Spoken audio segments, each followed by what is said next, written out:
வாழ்க வளமுடன். வாழ்த்துக்கள் நண்பர்களே, வாழ்த்துக்கள். இப்போ ஒரு சாதகத்தை எடுத்துட்டோம்னா, இப்போ 9 நவக்கிரகங்க மாந்தியோட 10 நவக்கிரகம் இருக்குங்க. என்னங்க, 9 நவக்கிரகம் மாந்தியோட 10 நவக்கிரகம் இருக்குது. மாந்தியோட 10 நவக்கிரகம் இருக்குது அப்படின்னா, உங்கள் லக்கணத்தையும் எடுக்கணும். காலப்புருஷனுக்கு முதலாம் இடம். காலப்புருஷனுக்கு முதலாம் இடம்னா மேஷம். காலப்புருஷனுக்கு முதலாம் இடங்கிறது லக்கணங்கிறது மேஷம். நீங்கள் எந்த லக்கணத்தில் பிறந்துக்கிறீங்க, எந்த ராசி, எந்த லக்கணம் அப்படிங்கிறது உங்களுக்கு கணக்கில் தெரியணும். ஆனால் இந்த சாதத்தை பற்றி தெரிஞ்சுக்கணும் அப்படின்னு சொன்னான். அப்படி தெரிஞ்சுக்கணும்னு சொன்னாலே உங்கள் லக்கணாதிபதி இப்போ 9 நவக்கிரகம் இருக்குது. இப்போ ராகு கேதோட சரி, மாந்தியோட 10. மாந்திக்கு நட்சத்திரம் கிடையாது, அதுக்கு திசை புத்தி கிடையாது. அப்போ 9 நவக்கிரகத்துக்கு 9 நவக்கிரகம் உங்கள் லக்கணத்துக்கு எங்கெங்கே இருக்குதுன்னு அதை நீங்கள் மெயினாக வாட்ச் பண்ணிக்கணும். உங்கள் லக்னாதிபதி திசை ஓடுதா, ஏற்கனவே ஜனன காலத்திலே முடிஞ்சிருச்சா, அதை நீங்கள் மெயினாக பார்த்துக்கணும். அப்போ உங்கள் லக்னாதிபதி திசை ஓடுது அப்படின்னா உங்கள் தலை, உங்கள் உடம்பு, தேகம். அப்போ அவர் லக்னாதிபதி எந்த இடத்துல போய் உட்காந்துருக்காரோ அதை நோக்கியே தான் இயங்கும். உங்கள் லக்கணம் விழுந்த புள்ளி இருக்கோ, அந்த அதிபதி யார், அவர் எங்கே போய் உட்காந்துருக்காரோ அதை நோக்கியே தாங்க நீங்கள் வாழ்வீங்க. பணம் காசு சம்பாதிக்கிறது, சொத்து சுகம், வாழ்க்கையில் செய்கிறது எல்லாமே ஒரு பக்கம் இருக்கட்டுங்க. பாருங்கள், இது சூட்சுமம் என்னென்னா, உங்கள் லக்கணாதிபதி எங்கே போயிட்டார், உங்கள் லக்கண புள்ளின்னு ஒன்று இருக்குது. லக்கணம் விழுந்த புள்ளி அது எந்த நட்சத்திரத்தில் விழுந்திருக்குது, இந்த லக்கண புள்ளி நட்சத்திரம், அந்த அதிபதி யார், எங்கே இருக்கார், இதை நோக்கியே தாங்க இங்கே போவீங்க. 12 கட்டம் இருக்குதுங்க.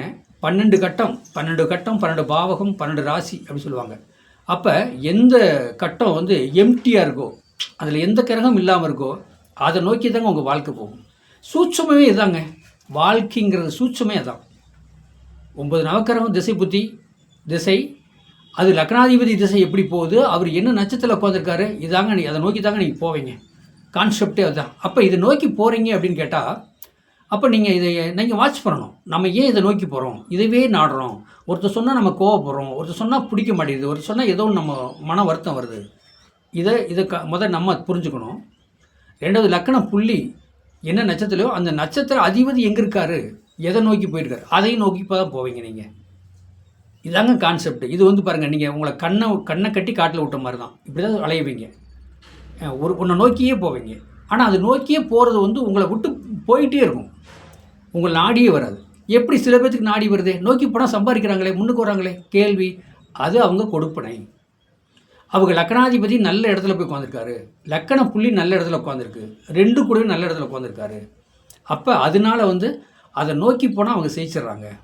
நம்ம லக்கண புள்ளி 3, 6, 8 பண்ணில் போய் மாட்டிக்கிச்சு, லாக்கில் இருக்குது. நம்ம நினச்சி போகிறதெல்லாம் தோல்வி. அப்போ 3, 6, 8 பண்ணில் போய் மாட்டும் போது என்ன, நம்ம போகிறது போகிறோம் பிரச்சனையாக இருக்குது. ஒரு வேலைக்கு போனால் பிரச்சனை, ஒரு மாத சம்பளத்தில் போனால் பிரச்சனை, ஒரு சொந்தமாக தொழில் பண்ணால் பிரச்சனை. லக்கண புள்ளி அந்த அதிபதி எங்கே போய் உட்காந்துருக்காரோ அதே மாதிரி அதை நோக்கி நம்ம போகிறோம், அதில் பிரச்சனை வரும். லக்கணாதிபதி எங்கே உட்காந்துருக்காரோ அது எத்தனை குடையணும், அதுக்கு தகுந்த மாதிரி தான் வாழ்க்கை போகும். 2ஆம் இடம் தனன் குடும்ப வாக்கு, 2 குடையும் எங்கே உட்காந்துருக்காரோ அதுக்கு தகுந்த மாதிரி தான் வாழ்க்கை போகும். 7ஆம் இடம் நம்ம சாதகத்தில் 7ஆம் இடம் மனைவி சாணம், கணவராக இருந்தால் மனைவி, பொண்ணாக இருந்தால் கணவர். அப்போ 7ஆம் இடத்தை பார்க்கணும். 7ஆம் இடத்துக்குடைய எங்கே இருக்காரோ இதாங்க வாழ்க்கை. அப்போ இதுதான் வாழ்க்கைன்னு சொல்லும் போது அப்படின்னா, நான் அதுதான் சொன்ன பாரு, திருப்பட்டூர் போய் வச்சுட்டு வாங்க. சாதகத்தில் மேரேஜ் பண்ணவங்களும் சரி, மேரேஜ் பண்ணாத குழந்தைங்களும் சரி, படிக்கிற குழந்தைங்களும் சரி, நீங்கள் திருப்பட்டூரில் போய் அந்த சாதகத்தை வச்சு வழிபடிச்சுட்டு வாங்க.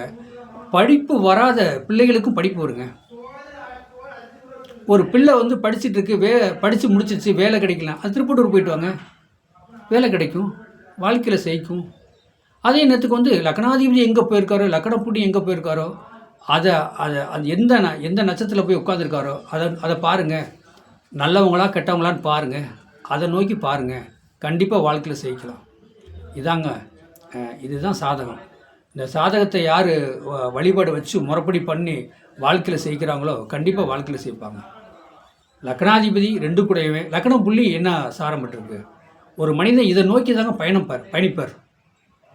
அதை நம்ம கண்டறிஞ்சு வாழ்க்கையில் செய்கிறதுக்கு என்ன வழி, அதை பார்க்கணும். அதை பார்த்தா நாம் செய்யிடலாம். செய்கிறோம்ல நம்ம வாழ்க்கையிலையும் ஒரு ஸ்டெப்பு மேலே போகிறதுக்கு வாய்ப்பு நிறைய இருக்குது.